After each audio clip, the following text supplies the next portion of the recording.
Hello and welcome back to Ion Radio.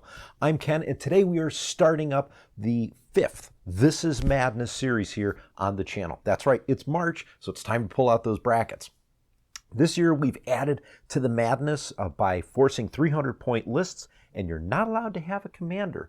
So let's take a closer look at all the rules that we've decided to do for this year's madness, and then take a look at the fleet construction, and then get to our competitors. All right, as usual, we are building up to 300 points and playing on a 3x3 play area. No huge or large ships are allowed, and there is a minimum requirement of 1 medium-based ship. There's a maximum of 1 flotilla and 2 of any one type of starship. So for example, a CR90 B and 2 CR90 As is okay, but you may not have 3 CR90 As. Squadrons are limited to 1/3 of the fleet's cost, so a total of 100 points. And there is a maximum of 2 aces. An ace is defined as a unique squadron with defense tokens. Each fleet must have a full set of objectives with the following limitation. This is going to be the same objective set found in task force-sized games that are not allowed. Targeting beacons, blockade run, fire lanes, fleet ambush, planetary ion cannon, and intel sweep. This year, our gimmick is no commanders allowed. Why, you might ask? Well, we're choosing them randomly. That's right, all the commanders are going to be randomly selected at the beginning of each match, so we will not know what commander goes to what fleet until we're ready to start playing and rolling dice. Initiative is going to be based on the commander's cost only. And once played, the commander is removed completely from the tournament. Now that we've seen all the rules, let's check out the fleets. Our first list is a separatist list brought to us by Danger Panda.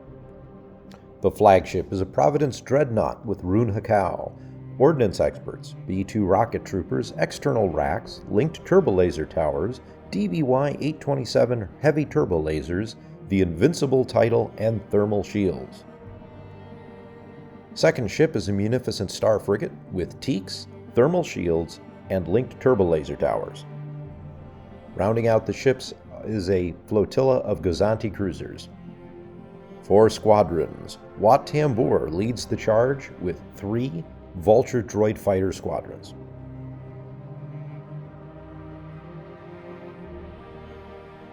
An Empire list brought to us by Rovechkin. The Flagship is a Victory 2 with Admiral Tater, fire control team, disposable capacitors, and heavy ion emplacements. There's a Gladiator 1 with Emperor Palpatine, ordnance experts, and assault concussion missiles. The final combat ship is a Raider 1 with Iden Versio, ordnance experts, and external racks. 4 squadrons, Boba Fett, Bossk, and a VT-49 decimator.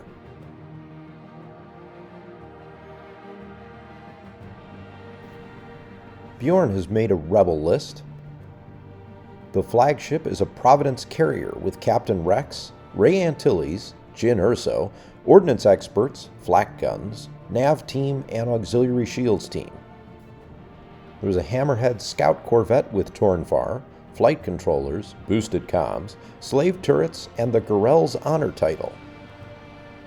In support is a GR75 combat retrofit with Wedge Antilles, CommsNet, disposable capacitors, and the Bright Hope title. 4 squadrons. Fen Rao and Kanan Jarrus lead 2 YT-1300s.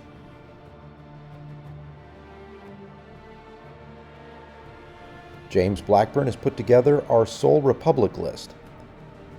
The Flagship is a Victory 1 Star Destroyer with Intel Officer, boarding troopers, and external racks. There's a Pelta transport frigate with Adi Gallia engineering team, parts resupply, reinforced blast doors, and the TB-73 title. A second Pelta transport frigate with intel officer, fighter coordination team, bomber command center, and redundant shields. 4 squadrons. Our pair of Anakin Skywalker in his Delta 7 and Ahsoka Tano lead a generic Delta 7 Aether Sprite and a BTLB Y-Wing squadron.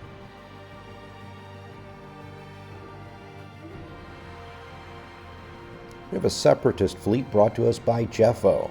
The Flagship is a Providence carrier with Shumai, thermal shields, proximity mines, external racks, point defense ion cannons, and XI-7 turbo lasers.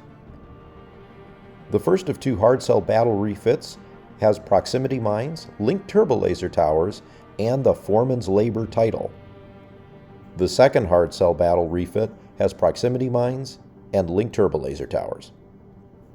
4 squadrons, only 2, Wat Tambor and the Flak Afrak prototypes.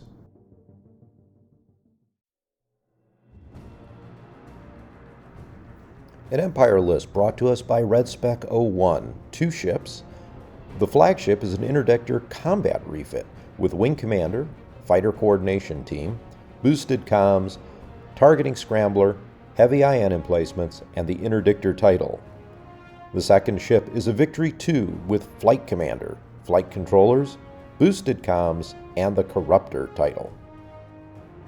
4 squadrons. Darth Vader shows up in his TIE Defender along with Merrick Steele, Tempest Squadron, and a Lambda shuttle.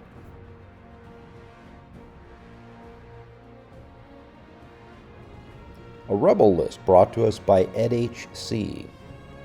The Flagship is an MC-80 command cruiser with Ray Antilles, boosted comms, electronic countermeasures, point defense ion cannons, and linked turbo laser towers. The other combat ship is a CR90 Corvette A with Ahsoka Tano, turbo laser reroute circuits, and the Jaina's Light title. In support is a GR75 medium transport flotilla with Torn Far, Bomber Command Center, and the Bright Hope title. And 4 squadrons. Hera Syndulla in her X-Wing leads a set of 4 generic X-Wing squadrons.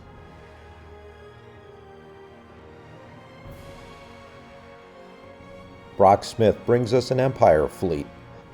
The Flagship is a Victory 1 with Commander Vanto, ordnance experts, proximity mines, H9 turbo lasers, assault proton torpedoes, the Haro title, and engine decks. There's a Gladiator 2 Star Destroyer with Governor Price, sensor team, rapid reload, and the Demolisher title. Final combat ship is a Raider 2 with Iden Versio, weapons battery techs, disposable capacitors, heavy ion emplacements, and the Corvus title. 4 squadrons, 3 generic TIE Fighter squadrons.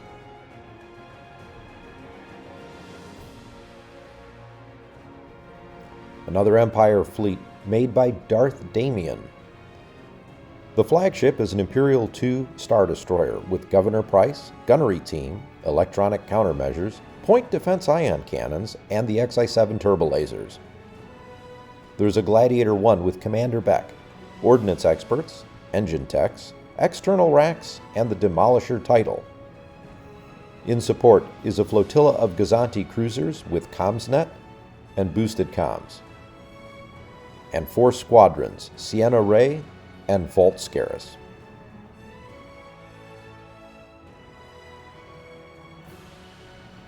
Tupperbuzz designed our next Imperial fleet. The Flagship is an Imperial 1 Star Destroyer with Minister Tua, ordnance experts, boosted comms, and electronic countermeasures. We have a Gladiator 2 with ordnance experts and assault proton torpedoes, and a Gazanti cruiser flotilla with CommsNet. 4 squadrons, Tel Travura, Captain Jonas, Black Squadron, and 3 TIE Interceptor squadrons.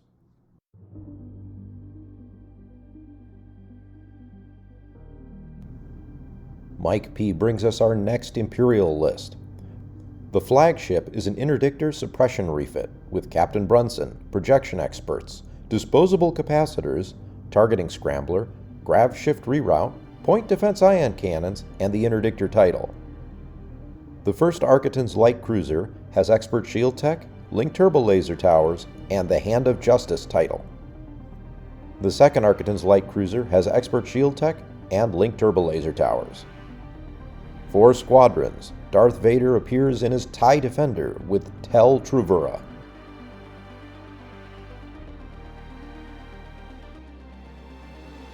This Imperial list is brought to us by War. The Flagship is an Imperial II Star Destroyer with skilled First Officer, gunnery team, the Phylon Q7 tractor beams, reinforced blast doors, heavy ion emplacements, and link turbo laser towers. There is a Raider 1 with ordnance experts, flechette torpedoes, and the Instigator title. A second Raider 1 with ordnance experts and external racks. 4 Squadrons, 2 Fire Spray 31s.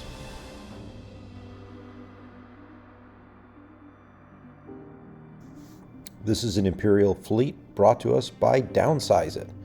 The Flagship is an Imperial II Star Destroyer with gunnery team, reserve hangar deck, electronic countermeasures, SW7 ion batteries, and XI7 turbo lasers. The second ship is a Quasar Fire 1 with reserve hangar deck and boosted comms. For support is a Gazanti Cruiser Flotilla with CommsNet, reserve hangar deck. And 4 Squadrons, Merrick Steele in his TIE Defender, Colonel Jendon in his Lambda shuttle, and 2 generic TIE interceptors.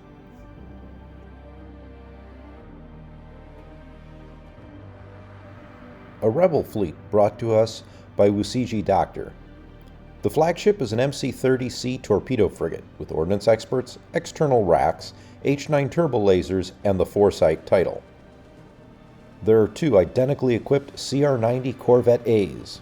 Both have turbo laser reroute circuits. There is also a Hammerhead torpedo corvette with no upgrades.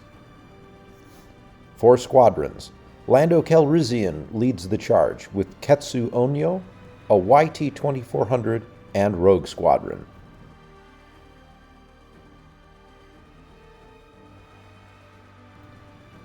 A Rebel fleet brought to us by Undead Norseman. The Flagship is an MC-80 command cruiser with Torn Far, engine techs, boosted comms, advanced projectors, SW7 ion batteries, and quad turbo laser cannons. The second ship is a Pelta command ship with flight commander, auxiliary shields team, shields to maximum, boosted comms, the Phoenix home title, and Adar Talon. 4 Squadrons, Wedge Antilles is in charge with an X-Wing squadron and 3 A-Wing squadrons at his command.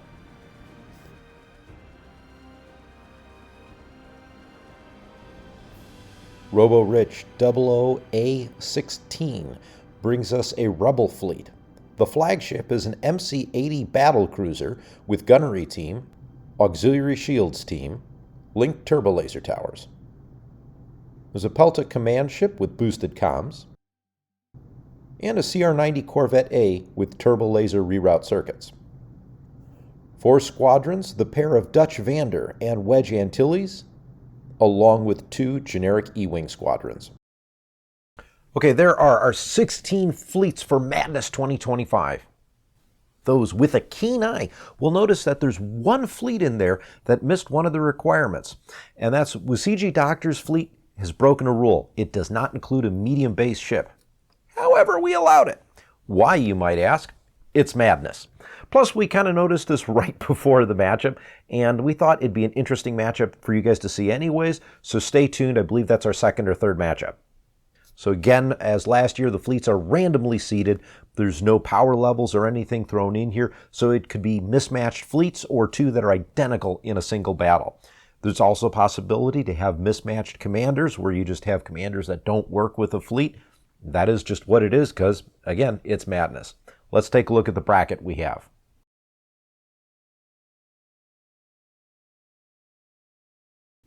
All right, a few things that I need to wrap up in this video. First of all, we are hoping to release the first match of Madness 2025 in 2 weeks. That'll be March 21st. And then we're going to take a short break for this thing called Adepticon, where Garrett will return to help me call every single activation and die roll in the 2025 Star Wars Armada World Championship. That's right, we're going to be live streaming the action for our 3rd year, and we're hoping to add some excitement and some new tech this year to the mix. Speaking of Adepticon, our patrons have already seen this in a Patreon exclusive video, but here's the new intro that we're going to use for our live streams at Adepticon.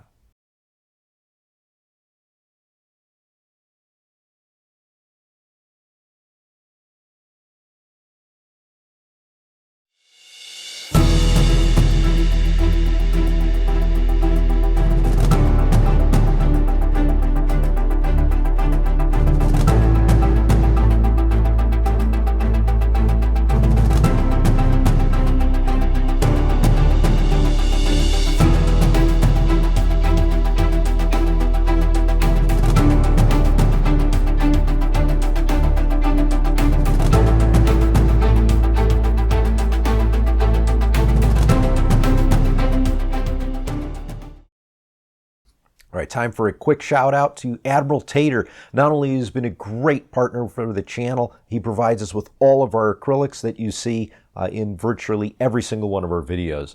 And he's got a bunch of new items also. So you'll see a fresh set of rulers that we've gotten our hands on that are going to appear in the 2nd round of both Madness 2025 and Extra Madness. Extra Madness will also include some of the new objective or obstacle tokens that Admiral Tater has provided us. As always, if you are interested in getting your hands on some of his stuff and it's great acrylic products, we've got a link in the video description not only to his shop, but I also did a video with him about a week ago that showcases a lot of his new items that he has for sale. And of course, don't forget to use the discount code IONRadio15 to get 15% off on orders of $50 or more. All right, don't forget to check us out on Facebook and Instagram, and join us on our Discord where you can talk to me, John, the entire Command Stack podcast crew, and be a part of our growing community. So until next time, I'm Ken, and this is the beginning of madness.